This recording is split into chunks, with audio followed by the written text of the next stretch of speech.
Saviez-vous que le Sahara, aujourd'hui mer de sable, était autrefois un royaume verdoyant et plein de vie? Comment le plus grand désert du monde a-t-il pu se transformer en paradis luxuriant? Quels mystères dorment sous ces dunes brûlantes? Et si le Sahara pouvait redevenir vert un jour? Dans cette vidéo, vous découvrirez l'histoire cachée du Sahara, la science fascinante de ses cycles, et ce que son avenir pourrait nous révéler. Préparez-vous à voyager dans le temps et à percer les secrets du Sahara vert. Il y a 10 000 ans, pendant la période humide africaine, le Sahara était un vaste paysage verdoyant. Des lacs massifs, comme le méga-Tchad, éclipsaient les grands lacs actuels, et des rivières nourrissaient des vallées fertiles. Les moussons apportaient des pluies vivifiantes, transformant la région en un berceau de biodiversité. Les archéologues ont découvert d'anciens lits de rivières et des sédiments riches en pollen sous le sable. Le plus frappant sont les peintures rupestres, des éléphants, des girafes, des hippopotames et des gens nageant dans les lacs. Ces images révèlent une culture humaine florissante, profondément liée à un environnement généreux. Le Sahara était autrefois un pont, pas une barrière, reliant animaux, plantes et personnes à travers l'Afrique. Les communautés chassaient, pêchaient, élevèrent du bétail et construisaient des habitations au bord de l'eau. Ce paradis a perduré pendant des millénaires, sa mémoire conservée dans l'art et la terre. Mais le changement approchait. Comment le paradis est-il devenu un désert? La réponse réside dans les cycles de Milankovitch de la Terre, des changements à long terme dans l'orbite de notre planète. Il y a environ 9000 ans, l'hémisphère nord s'est incliné plus près du Soleil, intensifiant les moussons et soutenant le Sahara vert.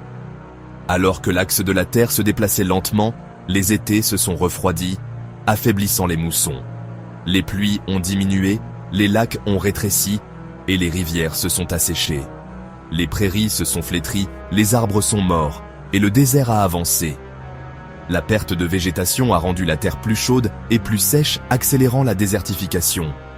Animaux et humains ont migré cherchant de l'eau et la survie. Au fil des siècles, le Sahara a cédé au sable. La transformation fut lente, mais implacable. Le Sahara pourrait-il redevenir vert? La science dit oui, les cycles de la Terre ramèneront finalement les pluies. Mais nous n'avons pas à attendre des millénaires. Des projets ambitieux sont déjà en cours. La Grande Muraille Verte est la vision audacieuse de l'Afrique. Une étendue de terre restaurée de 8000 km du Sénégal à Djibouti.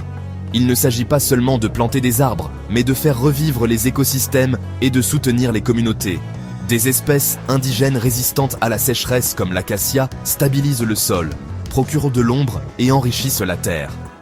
Les paysages restaurés signifient plus de nourriture, d'emploi et de résilience face au changement climatique.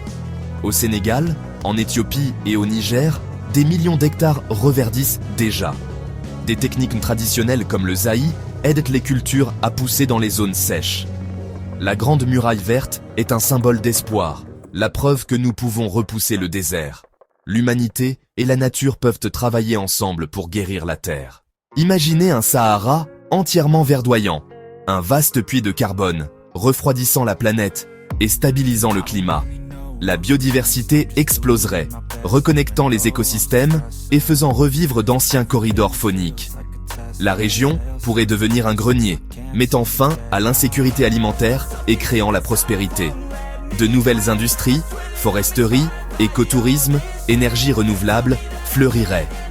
Un Sahara vert pourrait apporter paix, stabilité et opportunité à des millions de personnes. L'histoire du désert nous le rappelle, les paysages changent et notre avenir aussi.